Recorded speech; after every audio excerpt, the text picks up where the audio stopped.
দুজন রোহিঙ্গা সহ মোট 5 জন পাচারকারীকে জালে তুলতে সক্ষম হয়েছে বিশালগড় থানার পুলিশ। ঘটনা সোমবার রাতে সংবাদ মাধ্যমে বিশালগড় উত্তম ভক্ত চমুনি নাকা পয়েন্ট থেকে গোপন খবরের ভিত্তিতে একটি মারুতি গাড়ি সমেত এই 5 জনকে আটক করেছে বিশালগড় থানা পুলিশ। TR01 W0109 মারুতি গাড়ি দিয়ে ট্রাফিক আইন উল্লঙ্ঘন করেই নাকা পয়েন্ট দিয়ে বেরিয়ে যাচ্ছিলেন। পুলিশ তাদের পিছু ধাওয়া করে তাদেরকে আটক করে বলে পুলিশ সূত্রে খবর।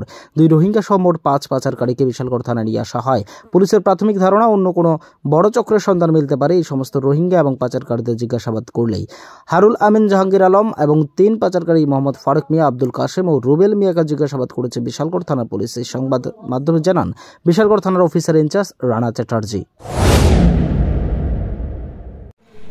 আজকে আমরা আমাদের ইন্টার ডিস্ট্রিক্ট যে নাকা আছে উত্তম ভক্ত নাকা পয়েন্ট, সেখানে আমরা রুটিন চেকিং এর সময় একটি গাড়ি যার নাম্বার TR01 W0409, সেই গাড়িটি আমরা আমাদের এখান থেকে ওরা সিগন্যাল ভায়োলেশন করেছিল, তার জন্য আটক করলাম এবং একটা গোপন ইনফরমেশনও ছিল। তারপরে বিক্ষিতে ওখানে তল্লাশি চালিয়ে আমরা 2 জন রোহিঙ্গা পার্সন তাদেরকে আমরা ডিটেইন করেছি। তার সঙ্গে ইন্ডিয়ান টাউট ছিল আরো 3 জন, তাদেরকেও আমরা আটক করেছি। এখন বিস্তারিত তাদের সঙ্গে কথা বলে আরো কিছু তথ্য বের করে যদি অন্য কিছু থাকে তাও বের করা হবে। স্যার এখানে তাদের নাম কি?